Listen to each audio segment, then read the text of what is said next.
Well, in 2018, we actually had a very robust year of property sales and transactions through the first 3 quarters, but interestingly, the fourth quarter was slower. And so as we think about that, we're trying to process, well, what could be the reasons for that?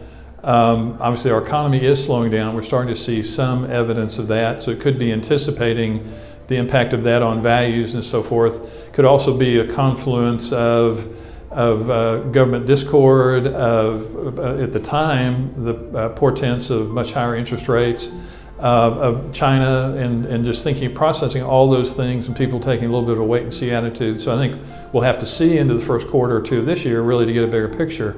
I think they'll still be robust because the U.S. real estate fundamentals are good. Generally, we're at close to all-time low vacancy rates in the important product types. Very little construction is occurring in our markets, so we're not going to oversupply the markets, and our labor market is very tight, and we have many more job openings than we do people who are seeking employment. So you put all that together and you think generally that's a relatively positive picture. Also, most investors have allocations in real estate that are not currently being fulfilled, meaning they have room to add more to their portfolios before they hit their allocation limit. So you think there's still a level of interest, and there's a lot of dry powder, we would call it. A lot of capital has been raised in the hundreds of billions of dollars for U.S. investment that's not being able to get deployed. So there's this pent-up demand that's looking for opportunities. So I would still be generally optimistic about a good 2019. May not be as robust as 2018, but optimistic about the outcome. In the U.S., first of all, there's some fundamental things occurring in various property types, which I think will drive investor behavior going forward. In the office sector, there's been a consolidation and a real emphasis on, well, first of all, we're in a war for talent in the U.S. The labor market's very tight, and you start thinking about a technology industry, which was 20% of our take-up during 2018, a very significant demand for talent. So what's talent looking for? They're looking for flexibility, for community, for amenities, for the ability to co-locate with people of similar and disparate interests.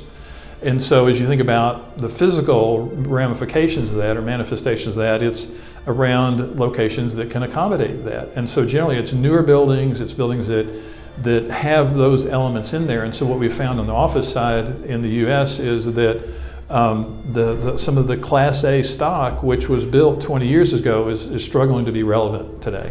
And so the question is, I think investors are looking at that somewhat cautiously relative to what can be done with those, realistically, what can be done with those. You can't pick them up and move them closer to amenities. Can you more deeply amenitize those spaces? Can you add elements of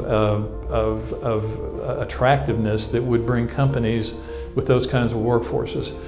With respect to industrial, we're certainly seeing the impact of e-commerce, and while e-commerce in the U.S. is only about 9% of retail sales, it has a disproportionate impact, obviously, on retail and some other things. So there's still big box construction, but there's more analytical activity around those decisions by companies today in terms of labor force. Well, more specifically, what kind of labor force? What will actually be done in these spaces? It's not just warehousing anymore, it's something more sophisticated.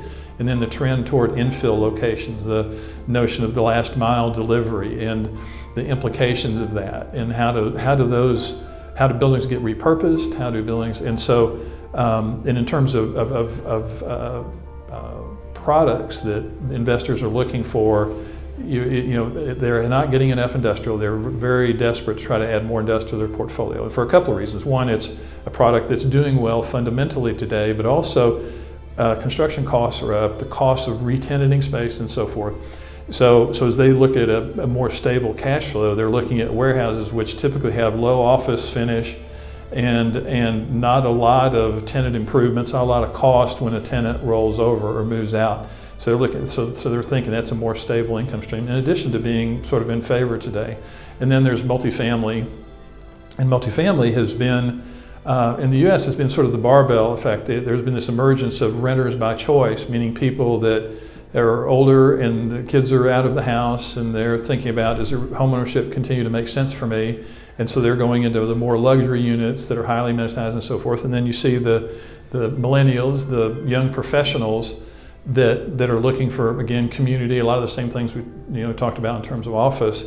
What's emerged in between those is this the idea of workforce housing, meaning that we are dramatically undersupplied in the U.S. on workforce housing. So how is that going to be addressed? And one of the things our company is doing is we're building micro units. So we're building 40-meter apartments for lease that have Murphy beds that fold up and furniture that moves around, and then a lot more community space.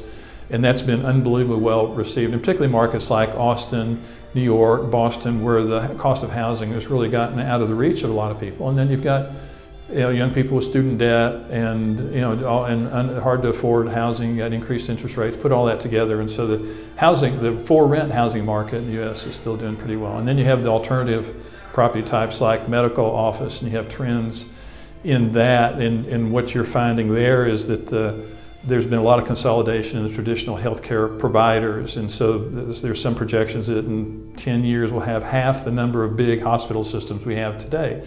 Because what they're doing is they're trying to, for both convenience, cost, customer experience, they're now locating, whether it's ambulatory surgery centers, whether it be full service clinics and so forth, they're now putting these in close proximity to where people live and work and so forth. It's also had an impact on retail a little bit, because some of the retail space that has been turned back by traditional retailers is now being used for some of that space. So that's I guess a view on product type, and I'm sure there's many more trends, but that's a few to look at.